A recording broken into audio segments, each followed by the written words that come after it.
آقا صلی اللہ علیہ وسلم کے پیارے دیوانوں، میں آج اپنی گفتگو کو آگے بڑھانے سے پہلے آپ سے یہ بات ضرور کہنا چاہتا ہوں کہ جوانی کا، اپنی طاقت کا، اپنی دولت کا ہم کب تک ناجائز فائدہ اٹھاتے رہیں گے؟ کب تک گناہوں کے اندر ڈوبے رہیں گے؟ دیکھو، اللہ تعالیٰ جب تک ڈھیل دیتا ہے تب تک ڈھیل دیتا ہے۔ جب اللہ تبارک و تعالیٰ رسی ٹائٹ کر دیتا ہے، ڈوری ٹائٹ کر دیتا ہے، پھر کوئی یار نہیں ہوتا، کوئی مددگار نہیں ہوتا، کوئی دوست نہیں ہوتا، کوئی احباب نہیں ہوتے، کوئی بچانے کے لیے نہیں آتا، کوئی مدد کرنے کے لیے نہیں آتا۔ اللہ نے ہمیں اور آپ کو جوانی دی، طاقت دی، قوت دی، اللہ تعالیٰ نے مال دیا، اس کو ناراض مت کرو۔ اس نے سب کچھ دیا، جو کچھ اپنے پاس ہے وہ سب اللہ کا دیا ہوا ہے، اپنا کچھ نہیں ہے۔ اگر ہم یہ سوچتے ہیں کہ یہ بازو کی قوت سے ہم نے کمایا ہے، یہ فضول بات ہے۔ اگر مال بازو کی قوت سے ملتا تو پھر ہر انسان مالدار ہوتا۔ محنت کون نہیں کرتا؟ محنت سب کرتے ہیں، لیکن اللہ تبارک و تعالیٰ کا فضل ہے کہ اللہ ہمیں نوازتا ہے، اللہ ہمیں دیتا ہے۔ اس کو ناراض مت کرو، اس کے غضب کو دعوت مت دو۔ کب تک اللہ کو ناراض کریں گے؟ آج ہم سب اسی لیے جمع ہوئے ہیں کہ اللہ تبارک و تعالیٰ کو راضی کریں۔ ہم نے آج سے پہلے جو کچھ کیا ہے اللہ کی بارگاہ میں توبہ کریں، کیونکہ اللہ تبارک و تعالیٰ جب ناراض ہو جاتا ہے تو انسان پہ تنگ دستی ڈالتا ہے، انسان کو بلاؤں میں گرفتار کر دیتا ہے، انسان کو ذلیل و رسوا کر دیتا ہے، انسان کو کسی کام کے قابل نہیں رہنے دیتا۔ اللہ اکبر۔ امام حسن بصری نے اس کو سمجھایا، وہ نہیں مانا، آخرکار پھر بلا میں گرفتار ہوا۔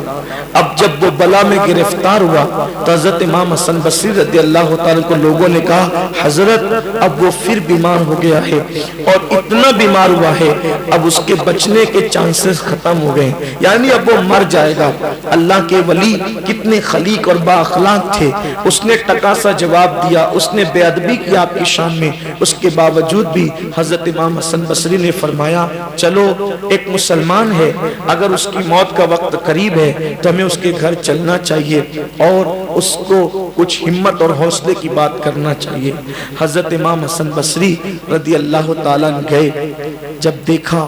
تو وہ تڑپ رہا تھا، مچھلی کی طرح تڑپ رہا تھا، وہ بے چین اور بے قرار تھا۔ اللہ کے ولی امام حسن بصری رضی اللہ تعالیٰ نے اس سے فرمایا، اے جوان کیا حال ہے؟ وہ رونے لگا اور کہنے لگا، اے اللہ کے برگزیدہ بندے، میں نے آپ کی بات نہیں مانی، میں توبہ کرتا رہا، توبہ توڑتا رہا اور ہمیشہ گناہ پہ دلیر ہوتا رہا۔ اب میں ایسی بلا میں گرفتار ہوں کہ اب میرا کوئی مونس و غمگسار نہیں، میرا کوئی غمخوار نہیں، میں بلا کے اندر ڈوبا ہوا ہوں۔ امام حسن بصری نے کہا، اللہ کے بندے کوئی بات نہیں، توبہ کا دروازہ کھلا ہوا ہے، توبہ کا دروازہ کھلا ہوا ہے، اور اللہ تبارک و تعالیٰ اپنے بندوں کی توبہ کو قبول کرتا ہے۔ یہ سن کر اس نے کہا، پھر میں کیا کروں؟ فرمایا، ایک بار پھر توبہ کر، اللہ تعالیٰ تجھے پھر معاف کرے گا۔ اس نے جیسے ہی کہا، یا اللہ میں تیری بارگاہ میں توبہ کرتا ہوں، یا اللہ میں تیری بارگاہ میں توبہ کرتا ہوں، تو گھر کے کونے سے آواز آئی، اے بندے بس کر، تو دھوکے باز اور مکار ہے۔ جب تو نے توبہ کی ہم نے تیری توبہ کو قبول کیا، لیکن تو نے دھوکہ کیا، مکر کیا، اور تو توبہ کر کے ہمیشہ توبہ کو توڑتا رہا۔ امام حسن بصری نے، سب لوگوں نے جب گھر کے کونے سے یہ آواز سنی تو امام حسن بصری نے اپنے ساتھیوں سے کہا، چلو چلو اٹھو، اب اس کا قصہ تمام ہو گیا، اب اس کی آخرت برباد ہو گئی۔ نہیں سنتے کہ گھر کے کونے سے آواز آئی کہ بندے بس کر، تو دھوکے باز ہے،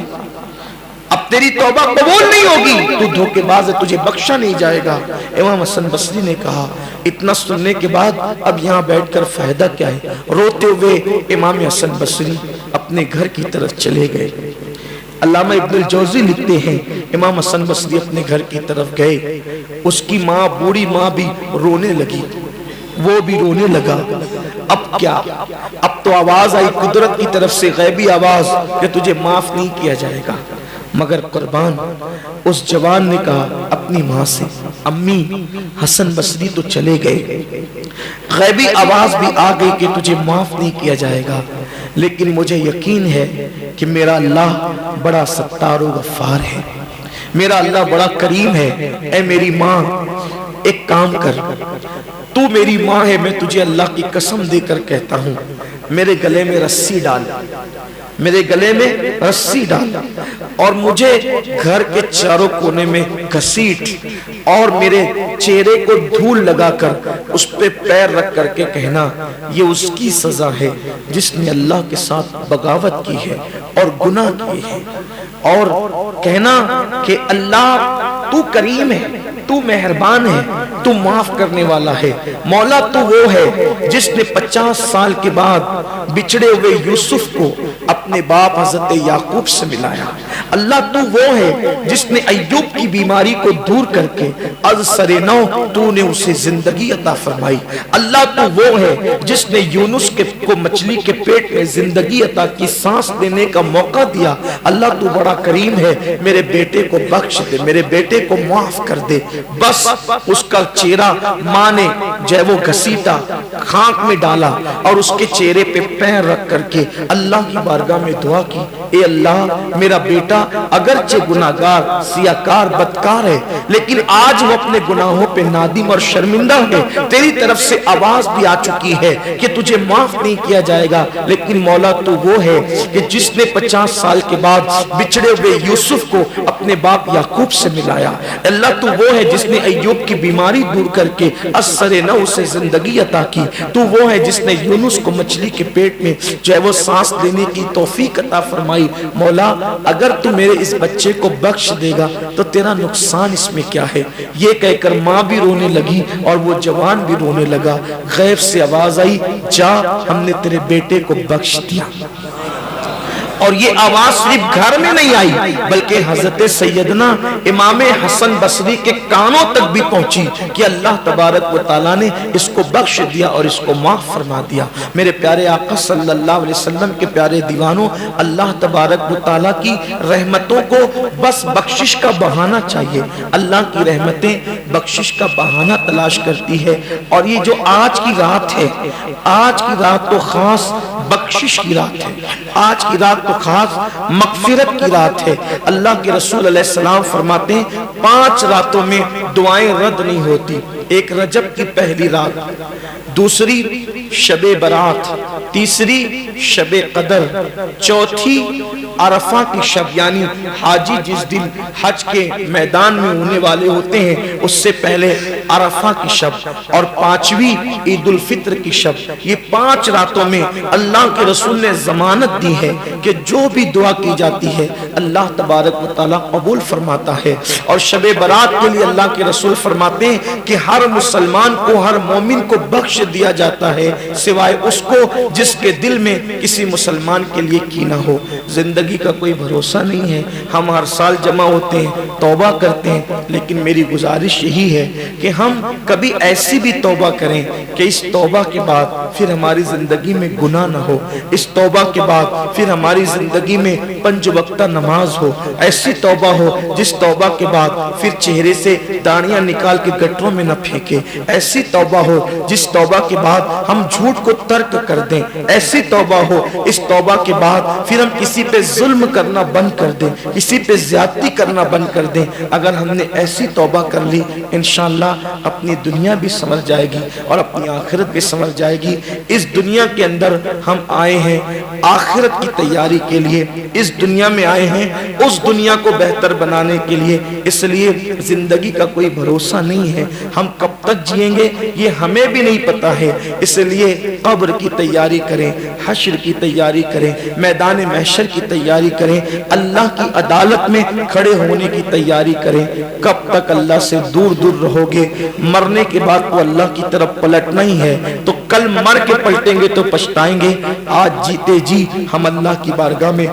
پلٹیں، اللہ رب العزت کو منائیں،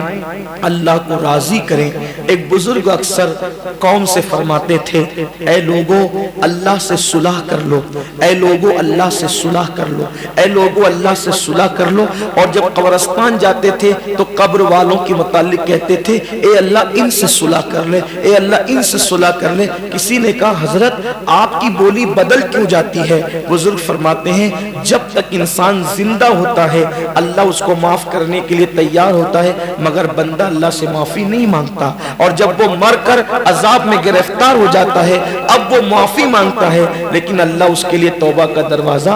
بند کر دیتا ہے۔ موت کی آخری ہچکی توبہ کا دروازہ بند کر دیتی ہے۔ اس سے پہلے کہ موت کی آخری ہچکی آئے اور ہم پہ توبہ کا دروازہ بند ہو جائے، ہم اللہ کی بارگاہ میں توبہ کر لیں۔ اور جوانی کی توبہ اللہ کو بہت پسند ہے۔ حدیث پاک میں آتا ہے جب کوئی جوان توبہ کرتا ہے تو اللہ تعالیٰ فرشتوں سے کہتا ہے نور کی قندیل جلاؤ۔ جب وہ نور کی قندیل جلاتے ہیں تو دوسرے فرشتے کہتے ہیں یہ نور کی قندیل کیوں جلی ہے؟ تو فرشتے جواب دیتے ہیں آج ایک جوان نے توبہ کر کے اللہ کی طرف پلٹ گیا ہے، اس کی خوشی میں یہ نور کی قندیل روشن کی گئی ہے۔ تو ہم اللہ نے ہمیں طاقت دی، جوانی دی، آئے ہم سب اللہ کی بارگاہ میں سچی توبہ کریں۔